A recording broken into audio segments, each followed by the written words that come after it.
Welcome to the Creek Road Baptist Pulpit. These weekly podcasts feature expository messages delivered to edify the soul. Now let's join Pastor Dave as he presents this week's message. Well, today is Temperance Sunday. However, the moral, sexual, and cultural revolutions are happening at such an increased pace that it's really impossible to keep up with the weekly changes. So I'm preparing for Temperance Sunday when, lo and behold, what should happen this past week? The Supreme Court struck down a 1992 federal law on Monday, this past week, effectively banning commercial sports betting in most states. That's what the law did. And so now, because that law has been struck down by the Supreme Court, it has opened the door to legalizing the estimated $150 billion in illegal wagers on professional and amateur sports that Americans make every year. This is, by the way, I'm reading an article from the New York Times. The decision seems certain to result in profound changes to the nation's relationship with sports wagering. Bettors will no longer be forced into the black market to use offshore wagering operations or illicit bookies. Placing bets will be done on mobile devices fueled and endorsed by the lawmakers and sports officials who opposed it for so long. A trip to Las Vegas to wager on March Madness or the Super Bowl could soon seem quaint. That just happened on Monday. So, and I'm thinking about Temperance Sunday, and on Monday this news comes out, and I think to myself, maybe I should just change the name from Temperance Sunday to Worldview Sunday. But also this week in the news, actually this is from the Dayton Daily News about marijuana. Legalized recreational marijuana is one step closer to appearing on Ohio ballots in 2019. The Ohio Ballot Board certified a proposed constitutional amendment Thursday, that was this past week, according to Ohio Secretary of State John Husted's office. The amendment was previously certified earlier this month by Ohio Attorney General Mike DeWine. The group now faces the large task of collecting 305,591 valid signatures, equal to 10% of the total vote cast for governor in the most recent gubernatorial election in 2014. Signatures from at least 44 of Ohio's 88 counties must be collected, and within each county the group must collect enough signatures equal to 5% of the total vote cast for governor. The group's proposal would allow Ohioans older than 21 to possess, grow, use, sell, and share marijuana. It would not change the already approved medical marijuana program starting this year. It has a residency requirement for business licenses and calls for protections for landlords and employees who want to prohibit marijuana activities on their property. The Ohio General Assembly would have authority to write laws governing impairment uses in public and restrictions for minors. That just happened this week. So we have the Supreme Court opening the door for states to legislate on sports betting, and we have a proposed amendment, constitutional amendment, being set up for the 2019 ballot on marijuana, recreational use now, not medical use. Also on the marijuana front, this is just for kicks and giggles, from Bloomberg in this past April, the Republican former Speaker of the House has joined the advisory board of Acreage Holdings, a company that cultivates, processes, and dispenses cannabis in 11 U.S. states. Boehner's endorsement, after saying 9 years ago he was unalterably opposed to legalization, could be considered a watershed event. Marijuana has gone mainstream. Quote, over the last 10 or 15 years, the American people's attitudes have changed dramatically, end quote, he said in an interview. He goes on to say, quote, I find myself at that same position, end quote. I guess his position wasn't unalterable, was it? 64% of Americans, including a majority of both Republicans and Democrats, want to legalize it, according to an October Gallup survey. That's the most since the pollster began asking the question in 1969, when 12% of the population favored legalization. I wonder if these politicians will ever get it through their heads that nobody is impressed with them when they say they're unalterably opposed to something and then so many years later they change their mind. And why? Because they want votes, right? Well, in Boehner's case, he's now no longer unalterably opposed because he's looking for a job. And he found one, apparently, working for Acreage Holdings. So to have a Temperance Sunday seems to be old-fashioned, doesn't it? Gone are the days of blue laws and dry counties. Do you remember those? In our day, the gates are opened, and the bands of restraint are being removed. We are fighting and losing the argument in the town square, not because our argument is weak, but because the temptation to pleasure no longer has a civil restraint. There is no more civil restraint, so if the laws don't tell you it's wrong, then why, by golly, it must be okay. And the cry has gone out. There's money to be made. It's easy to say no to marijuana use and illegal sports betting. It's easy to say no to alcohol use when the damages of the state stand waiting for you to be caught. Unless we have a Christian and biblical ethic to direct us, we will say with the rest, why not? It's legal now. Why not? There's money to be made. Or, why not? All the cool kids are doing it. That worked, didn't it? That's a good excuse. Why not? We might even say, quote, imagine all the good that can be done with the extra income. Oh, certainly. Of course, that is the cry every time these things come before us.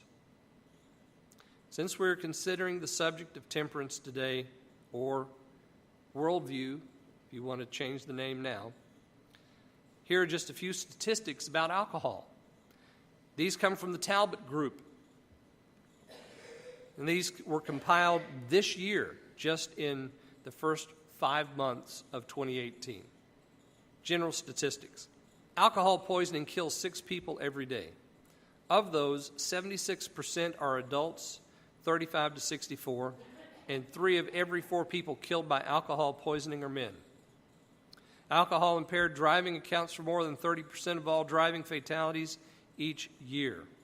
Now, imagine if you were to add marijuana to that list. How in the world are the police going to be able to control marijuana-impaired driving? They don't have a test for it. And, of course, they're finding that difficult already in the state of Colorado. More than 15 million people struggle with alcohol use disorder in the United States, but less than 8% of those receive treatment. More than 65 million Americans report binge drinking in the past month, which is more than 40% of the total current alcohol users. Teen alcohol use kills 4,700 people each year. That's more than all the illegal drugs combined. Drunk driving costs the United States $199 billion every year. And that always leaves a sour taste in my mouth when I use those statistics, that it costs the United States so much money. We're talking about lives, not about somebody's filthy dollars. Kids who start drinking young are 7 times more likely to be in an alcohol-related motor vehicle accident. I don't know, I hope I've set the table for us a little bit here with these statistics and reports. There's a lot happening, and boy, I tell you, we need to be on our guard. I've asked you to turn to Proverbs chapter 23, and I want us to consider here in chapter 23 the subject of alcohol use. We'll begin reading in verse 31. I just want to read verses 31 and 32.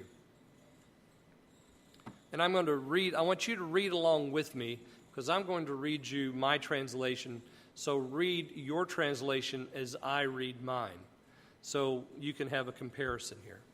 Verse 31, do not look at wine when it causes itself to be red, when it gives its appearance in the cup, when it moves itself smoothly.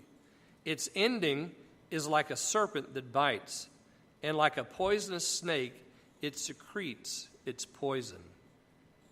The command, or I guess we could say the subject of temperance, is found right here at the very beginning of verse 31. Do not look at wine. Herein is the subject of temperance. The reader stands at the entrance to the adder's hole.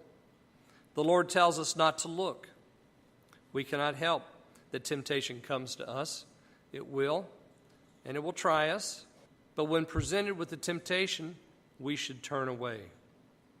Do not look means just that, turn away. There's nothing there that will strengthen your walk with Christ. This reminds me of what David said in Psalm 1:1. Blessed is the man that walketh not in the counsel of the ungodly. Don't walk where the alcohol would take you. Rather, Paul tells us to be followers and imitators of our dear God. In Ephesians chapter 5, verse 8, he says, for ye were sometimes in darkness, but now are ye light in the Lord. Walk as children of light. You'll notice that after the command of temperance is given here, do not look at wine, we have the next phrase, when it causes itself to be red. Suddenly we see that wine, and I think we could say that any vice that tempts man to sin and to walk away from Christ is represented here by the word wine. We could substitute marijuana. We could say alcohol. We could use anything here that would cause us to walk away. It will always appeal to your sight. Notice that it says when it causes itself to be red. And of course, why wouldn't it cause itself to be red? If it wasn't attractive, you wouldn't look.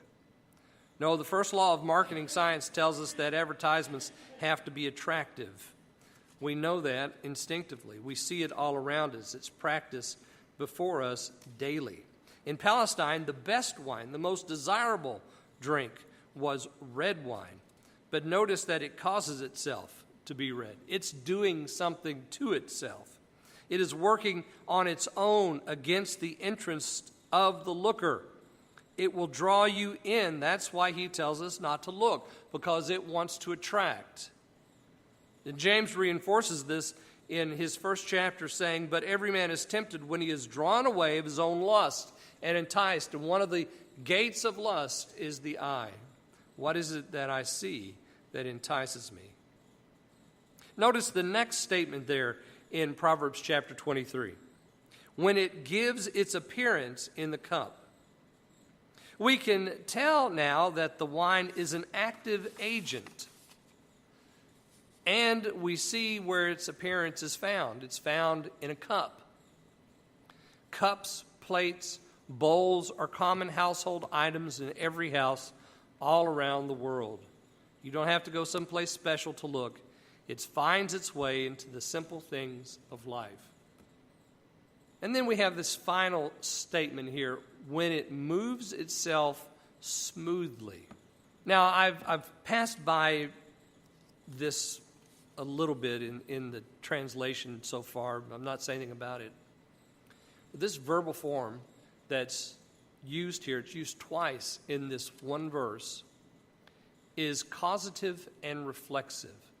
So when I translate very woodenly, when it causes itself to move smoothly, or as I have it in my translation, when it moves itself smoothly. It's causative, that is, the cause is being reported, but then it's reflexive in that it's doing it to itself. So if I said this of me, I caused myself to move myself smoothly.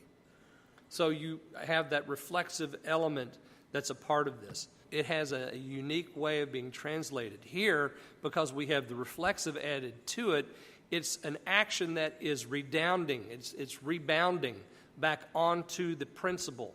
So I am doing something for myself. I'm doing something to myself. Here, it is the wine that is moving itself. It's the wine that in that first phrase, let me go back here and look at that first phrase again. It causes itself to be red. So you see, the wine is actually an active agent in the entire process. It's doing something to itself. Why? So it can attract the one that might imbibe it. It moves itself here in this last phrase. This could also be translated, and maybe you have a translation that says something like this, when it goes down smoothly. So it actually has an effect on the drink, on the action of drinking. So when we come to the end of the way here, at the end of this first verse, verse 31, we've reached the bottom of the adder's hole. Just unlike the blessed man who doesn't walk or stand or sit, so also here the end of the action is the drinking. We've gone from looking now to drinking. The participation breaks the restraints of temperance and transgress the command at the beginning of the verse, do not look. And then we have the end of the matter. It is like a serpent that bites. Oh, now we understand that in this cup, it's not just wine, but the writer of Proverbs is telling us what it's like. It's like a snake. It's been moving in the cup. It changes its color just like the reptilians and amphibians of our world. It's able to camouflage itself, to look like something different. No doubt this is why Satan chose the serpent as his manner to depose Eve and Adam from the garden. It is like a serpent that bites. So the giving of its color, the showing off of its appearance, the moving itself smoothly, is all the work of something rather diabolical. Why use the serpent for the analogy of consumption of alcohol? Well, if it's a good thing, why would you call it a serpent? It's not a good thing. Where do we first find a serpent? Well, we've already mentioned him in the garden, deceiving Eve, deceiving Adam. Once we reach the bottom of the adder's hole, all that's left, ladies and gentlemen, is the bite. We are then subject to the effects that have led us to this place. Even if one drink causes ill effects, why take one? If one draw of marijuana causes changes to the brain's chemistry, why take one? Why look? It's like a poisonous snake. Now, we already know it's like a snake because he's told us that in the very first similitude. Its ending is like a snake that bites. We understand that. It's not just like any snake, though. It's like a poisonous snake, a viper. It secretes its poison. Laying aside the physical and mental changes these things cause, consider what is the cost spiritually. Does gambling, alcohol use, drug use, marijuana use, or whatever vice you might want to name this morning, does it strengthen your witness? Does it contain some devotional element that draws you closer to Christ? When others see you do it, do they say, now there goes a Christian? I say not. These things do not glorify Christ, and so why do we allow them? Now, we must be careful at this point, and I especially must be careful at this point. The temperance preaching that thundered throughout Kentucky and Ohio in years past was likely to come across as some kind of works righteousness. And so my preaching, even this morning in this sermon, I am in danger of making do not look on wine into the 11th commandment. And I don't mean to do that. I suppose if I were honest, I've made it that for myself and for my house. I was saved while involved in the drug culture of the 1970s. I was an equal opportunity drug user, which always, may I say again, always included alcohol. So for me, for my wife, and for my sons, I will confess I've been a legalist on this issue, principally because I know the danger of it. However, it has been my grief to witness Christian men fall because they embraced their liberty rather than caution. When we delight more in our liberty, more than in the Lord who gave us our liberty, we've set up an altar to Baal once again. John Newton, in his letter, Cases of Conscience, gives us 3 principles to guide our liberty, which he takes from the Bible. And I would ask you to consider his words today. And I'm going to give you his 3, and then I'm going to add 1 more to it. So we're going to have 4 altogether. He says, number 1, to avoid and forbear, for his own sake, whatever has a tendency to damp and indispose his spirit in attendance upon the means of grace. He's talking about the Christian here. If those things that we allow have repeated and evident tendency to deaden our hearts to divine things, of which each person's experience must determine, there must be something in them, either in season, measure, or circumstance, wrong to us. So, think about those things that may have a tendency to damp and indispose us to the means of grace. Secondly, he says, for the sake of the church and the influence example may have upon his fellow Christians, the law of charity and prudence will often require a believer to abstain from such things, not because they are unlawful, but because they are inexpedient. And then his third reason, he says, there is a duty and a charity likewise, which we owe to the world at large, as well as a faithfulness to God and his grace in our necessary converse among them. This seems to require that though we should not be needlessly singular, yet for this instruction and for the honor of our Lord and Master, we should keep up a certain kind of singularity and show ourselves called to be a separate people. And then let me add my 4th. For the sake of our children, be careful what you allow in your home. You are the first rule for your children.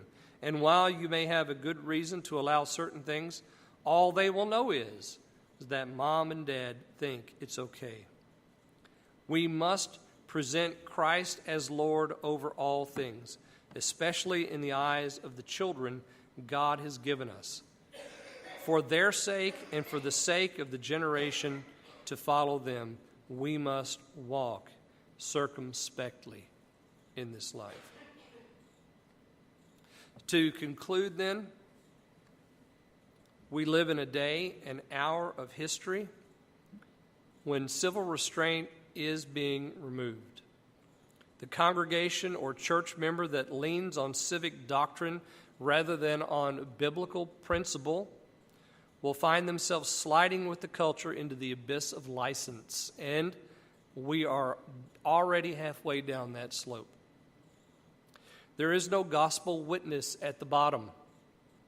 We must stand firmly on faith, a faith rooted in the promises and commands of Scripture. Men will do what they imagine to do, but the church must, as Paul wrote to his Ephesians in chapter 5, be ye therefore followers of God as dear children. Jesus will meet you. Thanks for listening to this week's message. Please join us again next time for another installment of the Creek Road Baptist Pulpit.